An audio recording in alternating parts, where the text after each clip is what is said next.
Right, changing in front of the people that you love most. One of the hardest things you're ever going to have to do in this life is change in front of the people that you care about the most.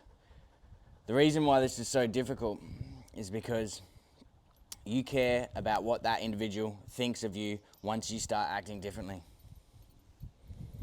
Now, success and pursuing anything of any value in this life, you guys are going to be faced with extreme adversity.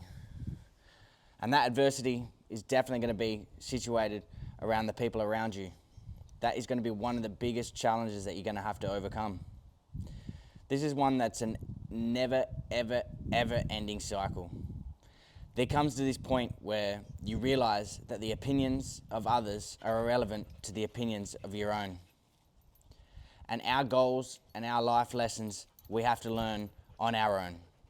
They're always going to be on our own. We might have external voices in our ears telling us this, telling us that, but it's our own inner dialogue that's going to dictate whether we're successful or not. What are we telling ourselves?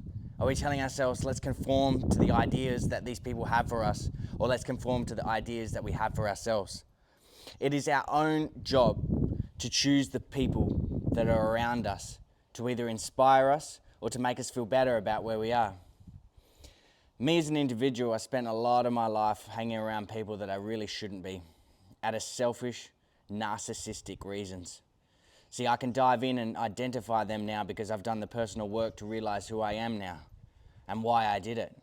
And I used to associate with a lot of low-level individuals because it made me feel better about being in the position that I was in myself. Are you in that boat? Do you guys do something similar?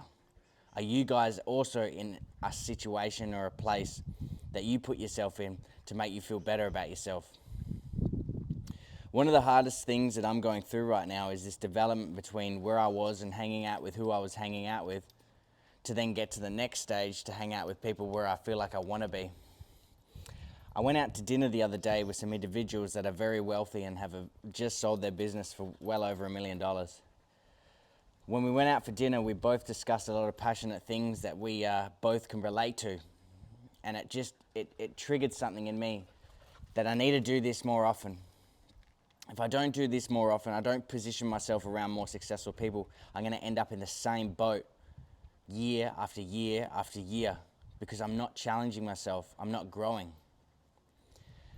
Now, before I made it anywhere in my business, I really had to isolate and identify why I was hanging out with them people. And once I figured that out, I was able to lock in. And once you can lock in, you get in this zone. It doesn't matter about any external voices telling you this, telling you that. As a matter of fact, if people are telling you shit, like you shouldn't do this or you shouldn't do that, it's an indicator that you're on the right fucking path.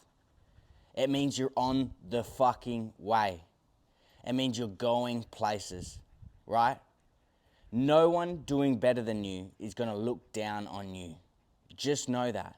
So the people that are doing better than you in your life, people that are where you want to be, they're going to be looking at you and going, fuck, I want to be where this motherfucker's at.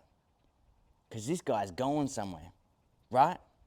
They'll be inspired by you, right? So the people doing worse than you are going to bring you back down to their level. Number one, because they're scared you're going to change. They're scared that when you do change, you're going to be different around them. Your closest friends will be the ones that do this to you as well.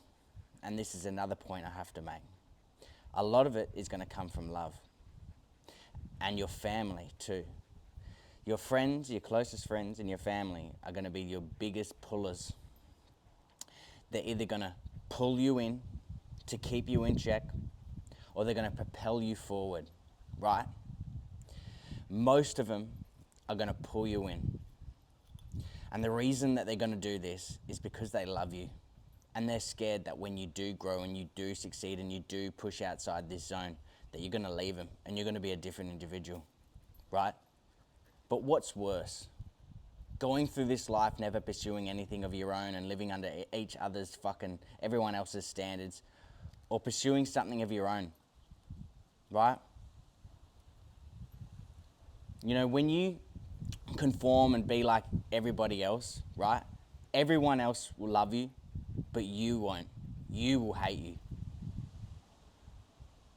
Now, I don't want anyone to fucking go through a life where they're fucking hating themselves because they didn't pursue the thing that they wanted. Or imagine being on your deathbed, lying there at fucking 80, 90 years old and going, fuck, I wish I didn't listen to them. I wish I listened to myself. You know, when you watch somebody die and you can just see in their eyes and you just look into the fucking pain and you can just see regrets. All you can see is just regret. And it fucking stings. It fucking stings. Regret is one of the biggest things in our life that we just fucking have to avoid.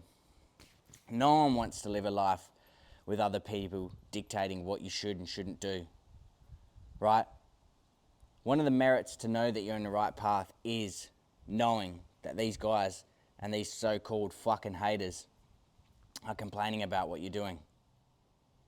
When you are on the right path, that's when you'll get that fucking pullback, right? And that's a fucking test. That's a test for you to choose who you're going to be at that certain time. So what's it going to be? It's up for you to decide.